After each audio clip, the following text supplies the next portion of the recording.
الرحیم یا ایھا الناس انی رسول اللہ الیکم جمیعا صدق اللہ مولانا العلی العظیم۔ گرامی قدر علماء کرام، دوستوں، بزرگوں، بھائیوں، اصل خطاب تو شعر ربانی جناب مولانا حبیب الرحمن صاحب یزدانی، قائد ملت، قائد عالم اسلام، جناب علامہ احسان الہی صاحب ظہیر کا ہے۔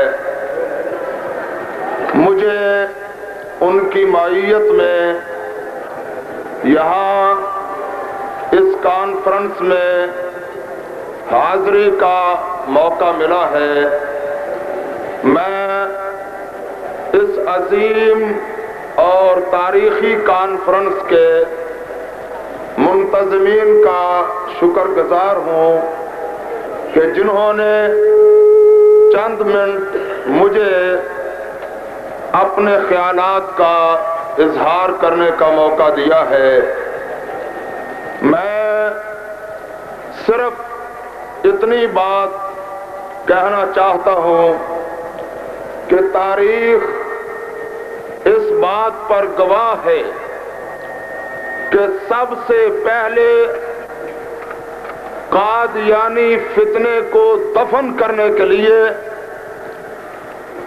اہل حدیثوں کے عظیم عالم دین حضرت مولانا محمد حسین صاحب بٹالوی رحمت اللہ علیہ نے فتویٰ دیا تھا، اور پھر مرزا قادیانی ملعون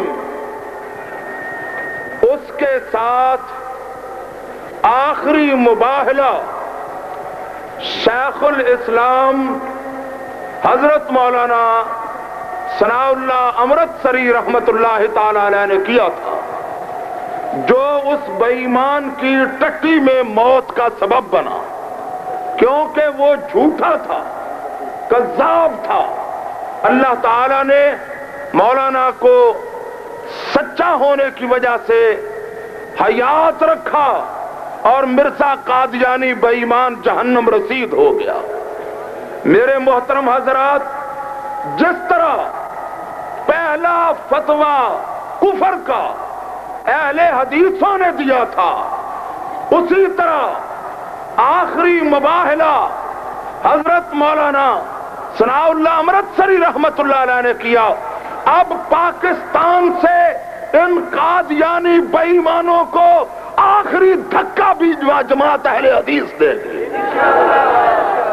اور انشاءاللہ میں آپ کو یقین دلاتا ہوں کہ پچھلی قربانیوں کی وجہ سے یہ جھوٹی امت مسلمہ سے نکل چکی ہے۔ آپ اس کو اس امت سے نکال چکے ہیں۔ اب انشاءاللہ ان بدبختوں کو، ان پلیتوں کو اس پاکستان سے نکال کر بھی دم لیں گے۔ اگر پاکستان سے نکالنے کے لیے اور ان کے ناپاک وجودوں سے پاکستان کی سرزمین کو پاک کرنے کے لیے تحریک چلائی جائے، تو کیا تم تحریک ختم نبوت کی طرح سروں پر کفن باندھ کر میدان میں نکلو گے؟ انشاءاللہ یہ سی آئی ڈی والے نوٹ کر لیں۔ اور اگر ان ختم نبوت کے پروانوں کے راستے میں کوئی ضیاء الحق بھی روڑا بننا چاہے گا، تو اس کا اپنا وجود اور اس کی حکومت بھی باقی نہیں رہ سکے گی۔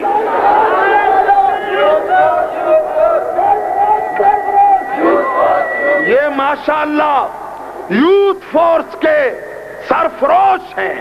واقعی میں ان کو خراج تحسین پیش کرتا ہوں، اور آخری بات عرض کر کے اپنی گزارشات کا سلسلہ ختم کرتا ہوں اور حضرت مولانا یزدانی صاحب کے لیے میدان صاف کرتا ہوں۔ میرے دوستوں اور بزرگوں، ایک بات ضروری ہے، وہ یہ ہے کہ قرآن دستور مکمل ہے، اور جو قرآن کے دستور کے آ جانے کے بعد کوئی اور دستور تلاش کرتا ہے یا کسی اور آئین کو دستور حیات کو مانتا ہے، وہ بھی ہمارے نزدیک ختم نبوت کا منکر ہے۔